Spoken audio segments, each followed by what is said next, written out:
السلام علیکم ورحمۃ اللہ وبرکاتہ۔ اسم اعظم اللہ کریم کے وہ اسماء ہیں کہ جن کے ذریعے اللہ پاک سے جو کچھ مانگا جائے اللہ کریم عطا فرماتے ہیں۔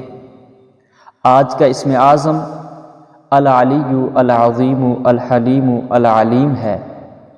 بعض عارفین و اہل علم کا یہ موقف ہے کہ یہ اسماء اعظمہ ہیں، ان کے ذریعے سے اللہ کریم سے جو کچھ مانگا جائے اللہ پاک عطا فرماتے ہیں۔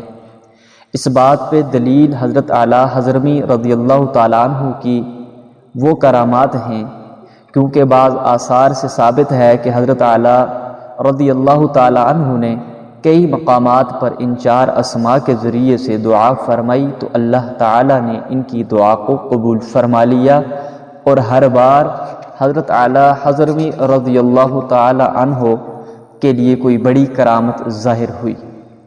چند کرامات حضرت اعلیٰ حضرمی کی آپ کی خدمت میں پیش ہیں۔ امام ابو بکر محمد بن ولید رحمۃ اللہ تعالی علیہ کتاب الدعاء میں مطرف بن عبداللہ سے روایت کرتے ہیں کہ وہ فرماتے ہیں کہ میں خلیفہ منصور کے پاس گیا تو انہیں سخت غم زدہ پایا۔ وہ اپنے بعض احباء کو کھونے کی وجہ سے چپ سادے بیٹھے تھے۔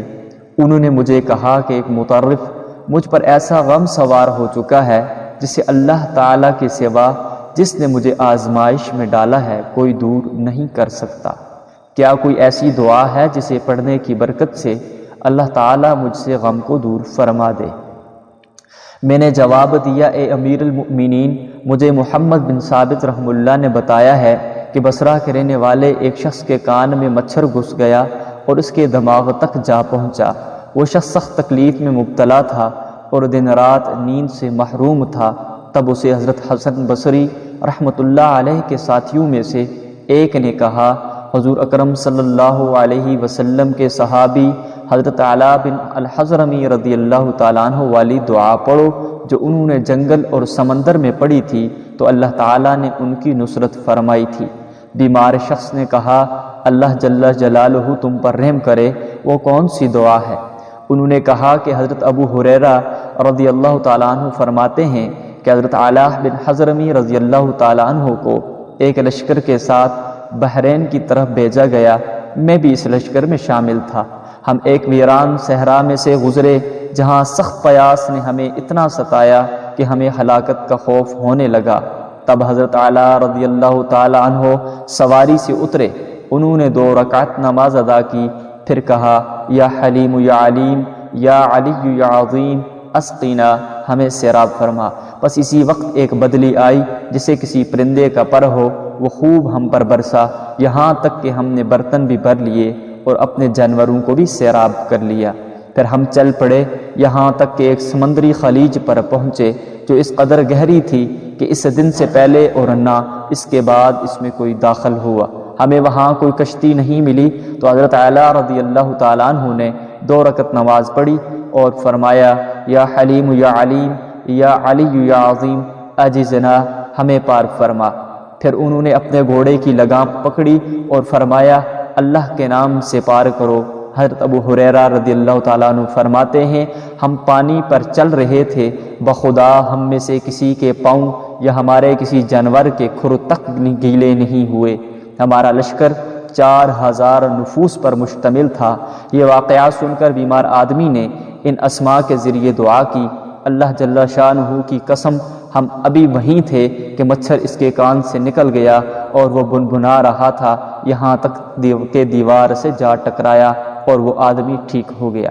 یہ سن کر خلیفہ منصور قبلہ رو ہوئے اور انہوں نے تھوڑی دیر ان اسماء کے ذریعے دعا مانگی، پھر میری طرف متوجہ ہو کر کہنے لگے، اے مطرف، اللہ تعالیٰ نے میرے غم کو دور فرما دیا۔ پھر انہوں نے کھانا منگوایا اور مجھے اپنے ساتھ بٹھا لیا اور میں نے ان کے ساتھ کھانا کھایا۔ حضرت انس رضی اللہ تعالیٰ عنہ کی روایت کے آخر میں یہ بھی ہے کہ جہاد سے واپسی پر حضرت اعلیٰ رضی اللہ تعالیٰ عنہ انتقال فرما گئے اور ہم نے انہیں غسل و کفن کے بعد قبر کھود کر دفنا دیا۔ دفن کے بعد ایک مقامی شخص آیا اور کہنے لگا، یہ مدفون کون ہیں؟ ہم نے کہا کہ ایک بہترین انسان اعلیٰ بن حضرمی رضی اللہ تعالی عنہ ہیں۔ اس نے کہا کہ یہ زمین مردوں کو باہر اگل دیتی ہے، تم لوگ اگر انہیں میل 2 میل دور لے جاؤ تو وہاں کی زمین مردوں کو قبول کرتی ہے۔ ہم نے کہا ہمارے ساتھی حضرت علی کا کیا قصور ہے، ہم انہیں درندوں کا لقمہ بنا کر چھوڑ جائیں؟ چنانچہ ہم نے قبر کھودنے پر اتفاق کر لیا۔ جب ہم نے قبر کھودی تو حضرت علی رضی اللہ تعالیٰ عنہ اس میں موجود نہیں تھے۔ قبر تا حد نظر نور سے جگمگا رہی تھی۔ ہم نے یہ دیکھ کر واپس مٹی ڈال دی اور اپنے سفر پر روانہ ہو گئے۔ ابن کثیر فی البدایہ والنہایہ۔ یہ وہ اسماء اعظمہ ہیں جن کے ذریعے سے اللہ کریم سے جو کچھ مانگا جائے اللہ پاک عطا فرماتے ہیں۔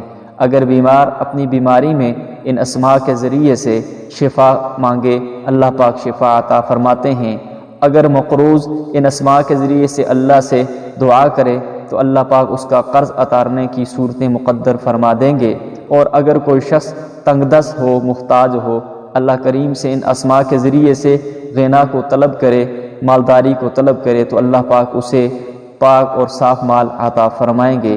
اگر ان اسماء کے ذریعے سے کسی بھی طرح کی کوئی حاجت اللہ کریم سے مانگی جائے تو اللہ پاک اس حاجت کو پورا فرماتے ہیں۔